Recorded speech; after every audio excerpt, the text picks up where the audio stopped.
Приветствую вас, дорогие телезрители! В эфире программа «Архивы памяти. Вечные главы истории ингушского народа».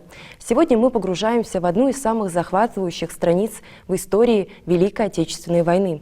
В этом выпуске мы расскажем о нашем земляке Аюпе Манкиеве, который меткими выстрелами уложил не менее 113 фашистов. Об этом легендарном снайпере расскажет гость программы, ведущий архивист отдела использования документов и научно-информационной работы Государственного архива Республики Ингушетия Алихан Патиев. Приветствую вас. Добрый день. Алихан, что на сегодняшний день известно о биографии Аюпа Манкиева? С чего началась его военная карьера? Нам известно, что Аюп Манкиев родился в селе Индалаково 23 февраля 1917 года. Он был призван в Красную армию в 1939 году. И уже там, будучи в Архангельске, во время службы в Красной армии, он и встретил войну. Есть в разных статьях, публикациях информация о том, что он якобы участвовал в Советско-финской войне, однако нам представляется, что это, скорее всего, ошибочная информация. Там просто перепутали из-за того, что он воевал на Карельском фронте, который был недалеко от Финляндии. Возможно, люди просто перепутали и подумали, что он участвовал в Советско-финской войне. На самом деле... потому что и указывали то, что он якобы был и удосужен награды. Да, якобы он там получил медаль за отвагу, но он, по крайней мере, это мы можем утверждать точно, что медаль за отвагу он получил в 1942 году. То есть никакой Советско-финской войны уже на тот момент не было. И ни о каких наградных листах, ни о каких предыдущих наградах не сказано. То есть в обычном наградном листе бывает информация, что вот такой-то, такой-то ранее был награжден, ранее участвовал в таких-то войнах. Никакой советско-финской войны у него не упоминается. Поэтому, скорее всего, не могу утверждать на 100%, мало ли что, но, скорее всего, он не участвовал в советско-финской войне, он просто служил в армии в 1939 году.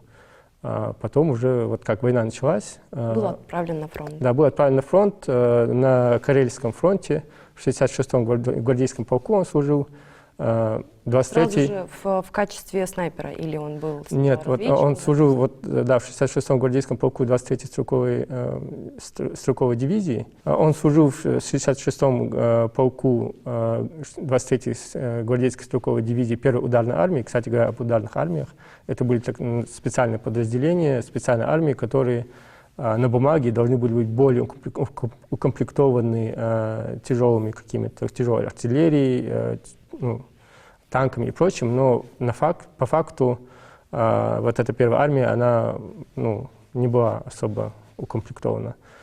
Сам Аюп Манкиев, он изначально был разведчиком, и потом уже он вдохновился, так сказать, подвигами своего сослуживца Масалова, Марадим Ибрагимовича, если не ошибаюсь. Он, кстати говоря, тоже был призван в ЧСР, но в Гудермесском районе. И вот этот Масалов, он записан как татарин, но, опять же, тут я не знаю его. Неизвестно, да? Точно неизвестно, потому что даже в наградном листе записано, что он из татарской ССР, хотя это чечено-ингушская. Может, для них татары и чеченцы одно и то же? Поэтому, возможно, это была вот такая ошибка. Но, тем не менее, и вот об этом, кстати говоря, сам Манкиев говорит в газете, есть заметка о том, вот я сейчас покажу. Вы можете процитировать? Да, вот, он пишет, на тот момент он был сержант Манкиев. «Истреблять немцев я стал по почину снайпера Масалова. Наблюдая, как он охотится за гитлеровцами, я не выдержал и пошел с ним. В первый же день, заняв удобные позиции, мы уничтожили по одному фашисту. Этим я открыл свой счет. На другой день ранним утром мы пришли в окопы и стали наблюдать за вражеской обороной через перископ». Дальше он пишет, как дальше дело было. Да. И вот на тот момент, когда когда была эта заметка в ежедневной красноармейской газете «Страж Севера» за 1942 год, он пишет, что вот на тот момент у него было 16 уничтоженных фашистов. И он пишет, это только начало. Как мы увидим далее, что действительно это было только начало, он после этого убил не менее, около 100 еще человек. То есть количество, оно как-то постепенно фиксировалось, да? Да, вот насчет количества тоже надо сказать. Давайте сначала скажем в целом, что он освоился с этой специализацией. А надо сказать, что снайперы — это довольно редкая специализация на войне. И, соответственно, из-за того, что ингушей в целом мало было народа как такого, то у нас и снайперов, соответственно, тоже довольно мало. Поэтому этот случай, он такой интересный. И Аюб Манкиев, он, если посмотреть по его наградным листам, приказам, там видно, отмечается, что с февраля 1942 года и по 15 сентября 1942 года у него уже было на счету, так сказать, не менее 113 убитых. То есть, если сравнить, опять же, его с какими-то другими известными легендарными снайперами, у него довольно внушительный список. И, забегая вперед, скажу, что это число 113, оно не окончательное. То есть мы не знаем, сколько в итоге было. Да, поэтому и пишут не менее. Да, но 113 у него было на момент октября 1942 года, а после этого он еще провоевал где-то полгода, соответственно. До депортации, насколько мне известно. Нет, не совсем до депортации. Он довоевал до середины 1943 года, когда он уже был ранен. И после этого, так как тяжелое было ранение, его уже отправили домой. А вот что касается именно вот этого ранения, я читала о том, что оно было судьбоносным, так как он встретил свою супругу. Расскажите об этом, что известно? Известно, что он был направлен в госпиталь. Ранен он был под Ленинградом, был направлен в госпиталь. Кстати, на тот момент у него уже до этого еще было несколько ранений, но здесь было прям совсем тяжелое ранение, он буквально был на грани смерти. Но вот его там выходила в том числе Кикина Елизавета Анатольевна, которая потом, когда он уже более-менее пришел в себя, ей поручили его сопроводить в Ингушетию домой. В Далаково, то есть? В Далаково, да. И в итоге так получилось, что в это время он и сделал ей предложение, и по сути приехали они уже в Ингушетию, будучи мужем и женой. А как складывалась их дальнейшая судьба? Как мы знаем, в 1944 году ингушский народ был депортирован в Казахстан, поэтому, получается, в Ингушетии они пожили не так долго. Потом они уже были в депортации, оттуда обратно вернулись, и вернулись туда же, в Далаково. У нас есть фотографии. Кстати говоря, раз мы затронули фотографии, непосредственно сам Аюб Манкиев. Его супруга уже в преклонном возрасте, вот она. А вот его семья. Здесь на фотографии он, жена и четверо детей. Как мы знаем, всего у него было 5 детей, насколько нам известно. А сам Манкиев Аюб, он умер намного раньше своей жены, он умер в 1979 году. А есть еще какие-то подробности его биографии? В принципе, о Манкиеве нам известно немного, да, но при этом побольше, чем о многих наших участниках войны. И в связи с этим мне хотелось бы обратиться к гражданам республики с просьбой. Дело в том, что у нас в архивной службе ведутся такие анкеты участников Великой Отечественной войны, где собираются фотографии, газетные вырезки, какие-то наградные листы и прочие документы. У нас их там сотни хранится, но при этом еще много-много участников войны, о которых нам известно максимум то, что они где-то были призваны в таком-то году родились, в таком-то году погиб, и все, больше никакой информации нет. Поэтому в этом плане о Манкиеве гораздо больше информации, потому что о нем писали в газетах, о нем есть какие-то заметки, и даже, что интересный момент, даже наградной лист, давайте, кстати говоря, покажу наградной лист, были такие наградные листы, где отмечались данные такой-то, такой-то, должность, год рождения, национальность, где призван. Общая информация. Это общая информация, которая нам потом очень помогает, потому что это хоть какая-то информация. И здесь приводится, в данном случае это наградной лист на орден Красной Звезды, и здесь приводится описание его подвигов, того, за что он представляется к награде. И кстати говоря, у Манкиева Аюба, у него эти описания такие довольно художественные. Иногда они бывают более такие сухие, а у него как-то художественно это все расписано. И давайте зачитаю, что говорится. «Верный сын советского народа, беззаветно любящий свою родину. Большой путь прошел снайпер Манкиев, прежде чем стать мастером своего дела. Еще зимой вместе со снайпером Масаловым, о котором я упоминал, с раннего утра и до поздней ночи терпеливо и настойчиво выслеживал врага. Далее говорится о том, что с февраля по 15 сентября он имел на своем счету 113 истребленных гитлеровцев. И говорится, что в первом сражении, где он действовал со снайперской винтовкой, он истребил 35 фашистов. Этого он добился потому, что проявил находчивость, смелость и железную стойкость. И дальше пишется о том, как он вел бой.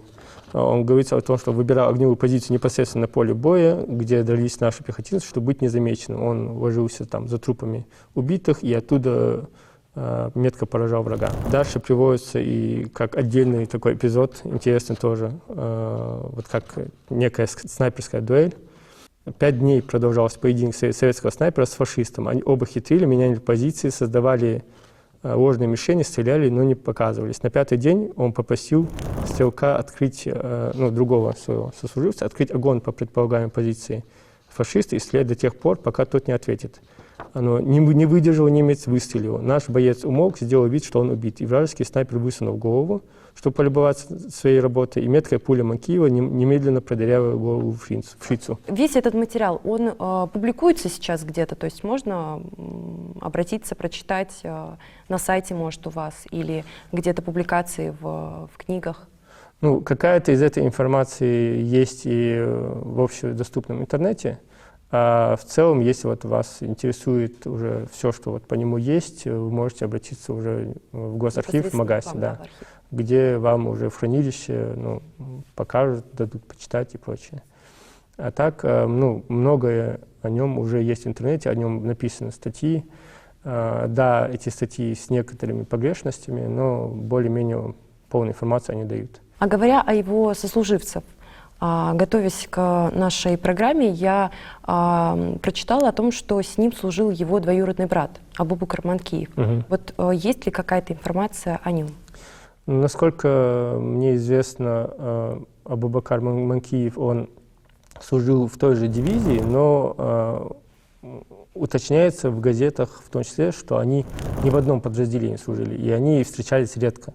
И вот какие-то были редкие встречи. Вот об одной из таких встреч написано, в том числе в газете, вот есть заметка «Братья-снайперы», где говорится о том, что они вот были в разных подразделениях, виделись не особенно часто. И якобы на одной из этих встреч Абубакар, он тоже, как в свое время Аюб Манкиев вдохновился подвигами Масалова, вот точно так же и Абубакар вдохновился подвигами Аюба, и тоже он вызвался «дайте мне попробовать», и в итоге люди увидели, что у него тоже есть талант, они ему выдали снайперскую винтовку. И известно, что вот в том же 1942 году на его счету было уже 75 убитых. Наверное, дальше было больше, но вот это все, что нам известно пока.